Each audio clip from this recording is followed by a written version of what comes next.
let me go ahead and start with Jalen Hurts versus the haters, man. Jalen Hurts is an enigma. Jalen Hurts is so hard. Jalen Hurts is so funny. He's just a funny dude, right? Like, and I don't mean him personality wise. That dude has the personality of a fucking wood, a piece of wood. Like, but talking about Jalen Hurts is hilarious because every opinion is right. That's how I feel. Whatever you say about Jalen Hurts, you're right. Literally, whatever you say about Jalen Hurts, you're right. Especially after today. So I wanted to watch. I hate watch the Eagles. Dude. Everybody knows that. F the Eagles. F Eagles fans. I hate y'all. It's on site. Y'all could come up and we could throw hands and move furniture whenever you want. I For those who proudly come hate across y'all. this podcast, by the way, who come across, because I know we're gonna clip this one out. He's a Cowboys fan. Just so y'all know. Cowboys fan. You already know. It's up and it's stuck for life.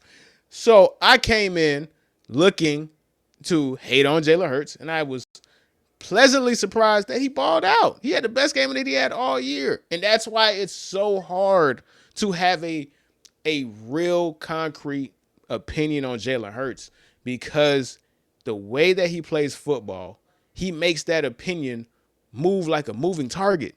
You can't step on it and you can't put a mousetrap on it. It's a moving target, dog. Like leading up into this point, his teammates hated him. His wide receivers hated him. He was holding the team back. And then he's the reason why they won today because he made play after play after play after play. Like there was a possibility that the Vikings were going to come back. They needed a drive, and he got the drive to go up 21 to I want to say 16 at that point, and that ultimately won him the game. Right? He made all the deep throws. He made all he spun out of the pocket. He avoided he got out of so many sacks. And you're just like, okay, there is the top 10 quarterback that his fans believe that he always is. The problem is he's not always that. Inconsistencies, man. And it's okay to acknowledge that. It's okay to acknowledge that this dude has more time in the pocket than anybody that I have ever seen. We talking Troy Aikman, 90s level time in the pocket, bruh.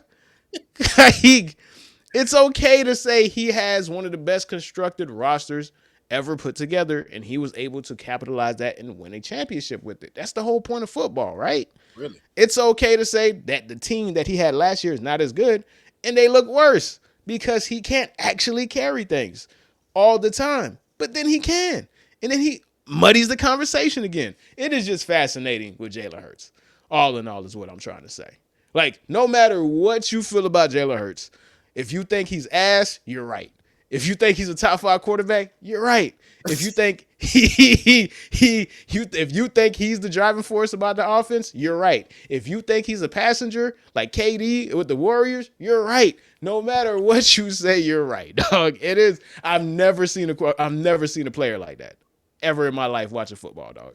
What do you have to say, Rod? The thing about Jalen Hurts, Herbie, is that what I've come to understand about him is that you look at him as like just a quarterback or a passer, right? And as a passer, he's super inconsistent, Herbie. Like throughout most of the season, he has not impressed. This man had a game where he didn't throw a single pass in the second half. Like he didn't complete a single pass in the second half of a game. They won the game. But that just goes to show you the level of talent, the team around him that he has played with. But not to take away from Jalen Hurts, Herbie, ultimately, he's proven that he's been a top 10 quarterback for a while now because the one thing that he has is that he can consistently make plays, bro. He might not consistently pass the ball well, but he consistently can make plays. He can make that key run, make that key throw. That's how they won a Super Bowl. He's been to 2 of them. So I find Jalen Hurts to be, he's a conundrum of a quarterback because on one hand, when you just look at him throwing the ball and majority of the time he doesn't impress, especially considering the weapons and protection he has. But then he has a game like today where he was outstanding. And at the end of the day, Herbie, he's already proven, like, it was funny before the season started when we did our QB tiers. When people were calling him top 5, Herbie, I was adamant about that not being true. But looking at the way this season is shaping out, guys who've gotten hurt and just being fair, are there really 5 quarterbacks better than Jalen Hurts, bro? Are there really? I mean, you know, I'm gonna say emphatically yes, but that's the hater in me. right? And Ah, again, I'm right and you're right. That's what makes that's it the so crazy part. hilarious. That's the crazy part.